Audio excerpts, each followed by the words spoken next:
Allahu Allahu Allahu Assalamualaikum warahmatullahi wabarakatuh. Waalaikumsalam. Bismillah walhamdulillah wassalatu wassalamu ala rasulillah wa ala alihi wa sahbihi wa mawalah. Fi hadha al-maqam al-sharif nu'azzi jami'a ahli bait al-mujahidin asy-syuhada. أعظم الله أجركم وأحسن الله عساكم وغفر الله لأمواتكم أجمعين وكتب الله في قلوبكم صبرا جميلا آمين يا رب العالمين. Ahibba'il kiram, dalam kesempatan ini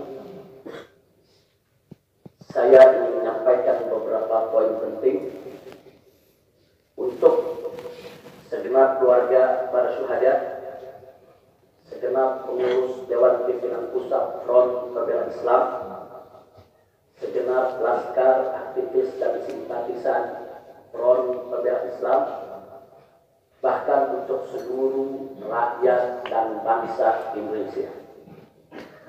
Yang pertama, bahwa keterangan pers secara resmi yang sudah dikeluarkan oleh Dewan Pimpinan Pusat Front Pembela Islam tentang kronologis penembakan yang terjadi isinya adalah benar.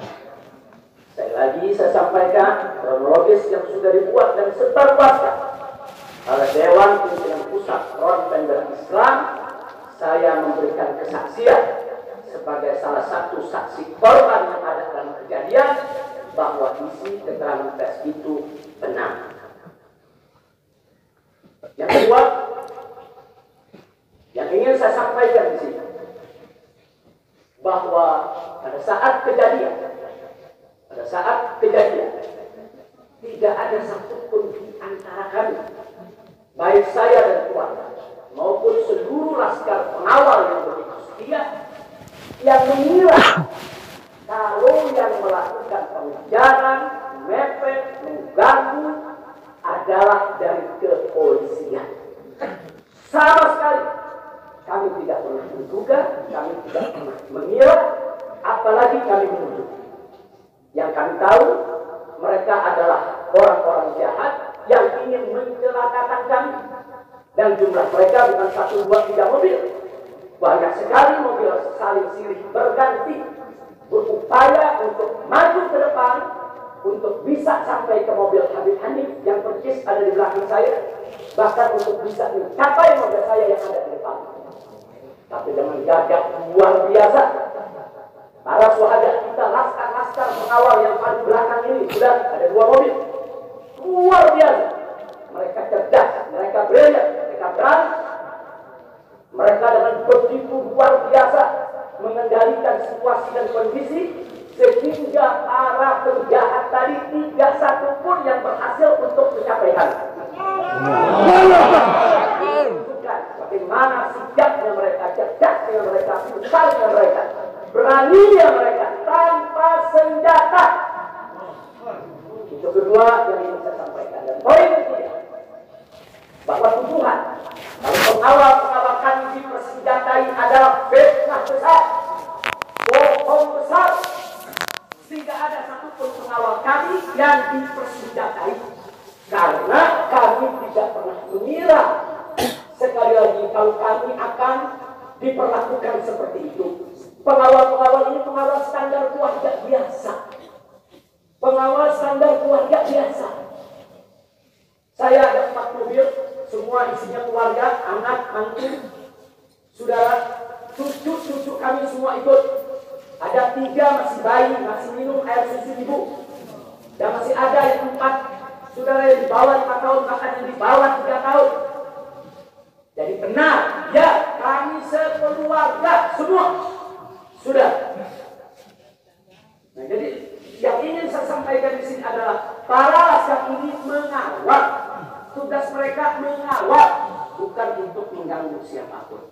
Jadi sudah benar mereka melaksanakan tugas ketika begitu banyak mobil ini terjadi.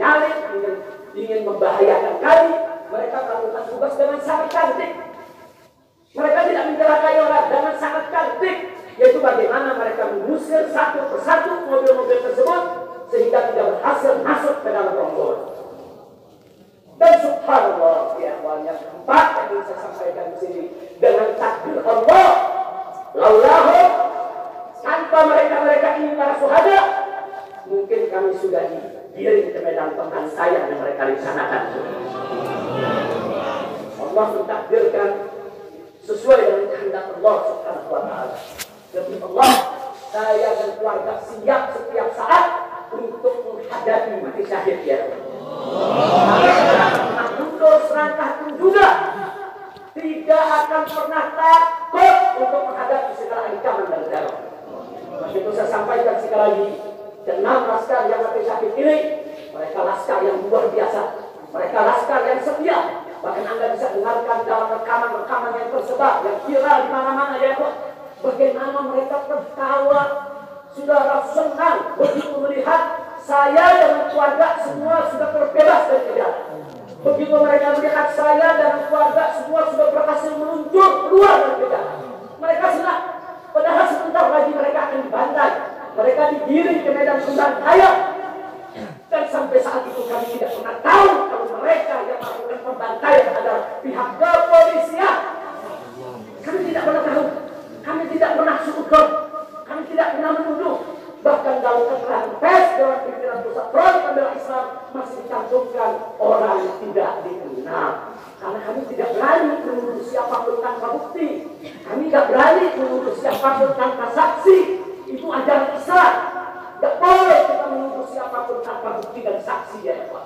Tapi subhanallah, tatkala dari pagi sampai siang kami kerahkan laskar-laskar Kerawang dipimpin oleh pimpinannya masuk ke setiap rumah sakit di wilayah Kerawang, masuk ke setiap kantor polisi, saudara di Kerawang, menyapu bersih itu jalan tol, saudara, setiap rest area didatangi semua dalam rangka untuk mencari para syuhada ini. Di mana mereka? Di mana mereka? Tapi subhanallah, akhirnya Allah buka mulut yang membantai saudara. Allah buka mulut mereka. Allah buka mulut mereka saudara. Tidak bisa mereka sembunyikan saudara. Allah Maha Kuat, Allah Maha Besar, Allah Maha Kuasa. Allah buka siang itu Kapolda Metro Jaya mengakui ya Pak. Kalau para penyerang, para penyergap, para penyumbang, saudara yang kami semua juga mereka bajingan penjahat, saudara yang ingin mencelakai kami, ternyata diakui sebagai bagian daripada penyelidikan, bagian daripada penyidikan Polda Metro Jaya. Bukan kami yang menuduh, mereka yang mengaku ya Pak. Kalau mereka menutup mulut, tidak pernah mengaku, sampai kapanpun kami tidak akan pernah tahu ya Pak. Subhanallah, Allah, hanya hitungan jam, saudara, Allah buka mulut mereka. Padahal bukannya kalau mereka tutup seumur hidup pun, kami tidak tahu ya Pak. Tapi Allah Maha tahu, Allah Maha berkehendak. Allah buka mulut mereka, saudara. Allah buka pengakuan mereka, saudara. Sehingga sekarang menjadi terang benderang siapa para pelaku penjahat itu, saudara. Ini poin-poin penting yang ingin saya sampaikan. Dan semalam, saudara kita sudah membentuk tim untuk memeriksa secara utuh bagaimana kondisi daripada 6 jenazah syuhada kita. Saya sudah mendapatkan laporannya secara lengkap. Nanti pada saat yang tepat akan kita adakan siaran pers secara nasional. Dan saya sampaikan kepada semua, seluruh bangsa dan rakyat Indonesia, kami akan menempuh jalur hukum secara prosedur. Kami akan mengejar siapapun yang terlibat dalam pembantaian ini. Kami tidak akan biarkan mereka tidur tenang.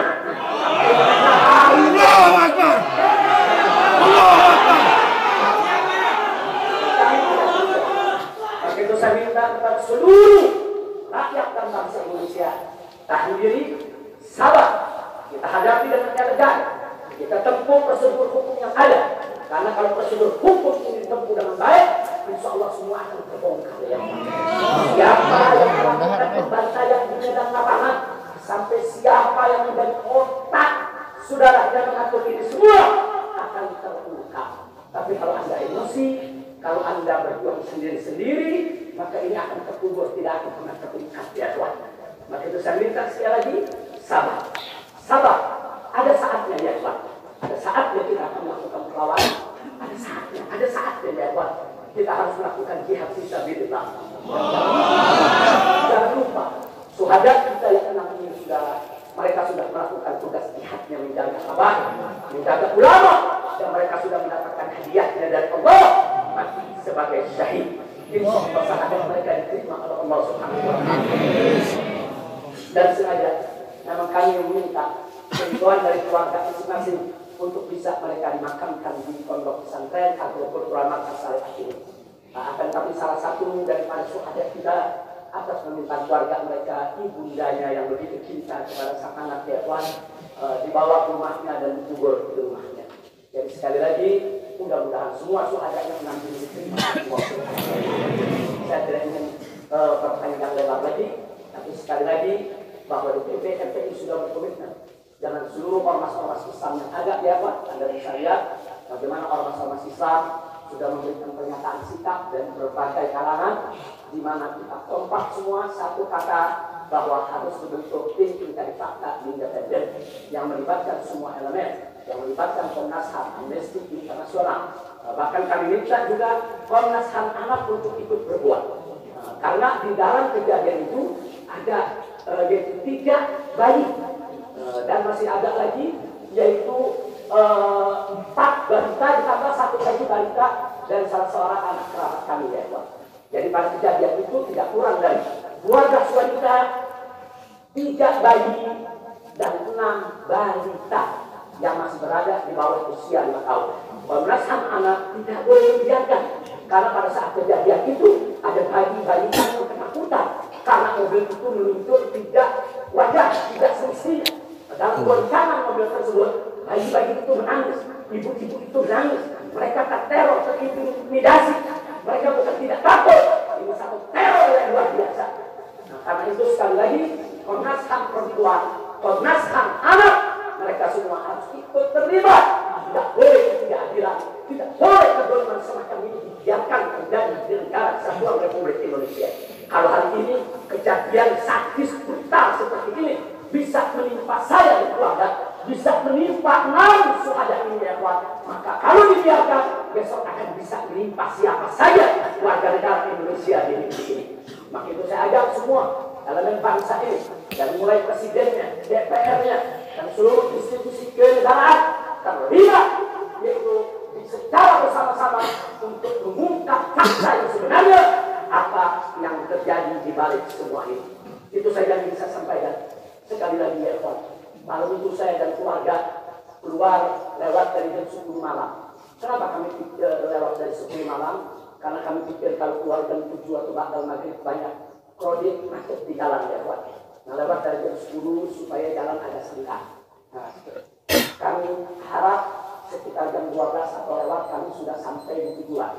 Tujuan kami suatu tempat peristirahatan yang memang cocok buat kesehatan. Kami sedang membutuhkan sedikit waktu lagi untuk memulihkan yaitu tenaga kami kesehatan kami. Dan selain itu juga, saudara kami tidak pernah menyangka kalau perjalanan kami malam itu sebetulnya sudah direncanakan oleh pihak lain untuk dikirim ke medan pembantaian. Kami tidak pernah menyangka dan kami tidak pernah menduga tujuan kami hanya ke tempat peristirahatan. Sehingga kalau jam 12 atau setengah 1 kami sudah sampai, kami beristirahat dan sungguh kami punya pengajian keluarga, baca Al-Quran, baca hadis, baca zikir, hanya khusus untuk keluarga kecil kami saja, untuk anak, menantu, cucu, dan untuk sister yang menemani cucu-cucu kami, itu juga untuk beberapa anggota kerabat kami. Jadi kami tidak pernah menyangka acara yang sebetulnya begitu sederhana, indah, saudara, ternyata sedang dikirim ke medan pembantaian. Dan subhanallah, akhirnya kami semua selamat. Berkat apa? Dengan takdir Allah, berkat perjuangan ke-6 syuhada ini. Tanpa perjuangan ke-6 syuhada ini, mungkin kami saat ini tidak bertemu Anda di sini. Maka itu saya sampaikan sekali lagi kepada keluarga para syuhada, keluarga para syuhada, Anda semuanya harus bersabar kepada Allah Subhanahu wa Ta'ala, ridho kepada keputusan Allah, dan jangan khawatir. Keluarga Anda yang kembali kepada Allah ini mati sebagai syahid, Allah akan masukkan mereka ke dalam surganya. Allah akan memberikan kepada mereka kelak syafaat untuk menolong seluruh anggota keluarga. Bisa dimasukkan ke dalam surga. Itu saja yang bisa sampaikan. Kita jangan menunda lagi. Langsung kita laksanakan sholat jenazah saat ini. Saudara, untuk 6 syuhada kita. Silakan anggota keluarga di sop pertama. Ini kan Ustaz Rafian selamat datang. Silakan Dr. Haikal Hasan. Silakan ada di sini. Silakan.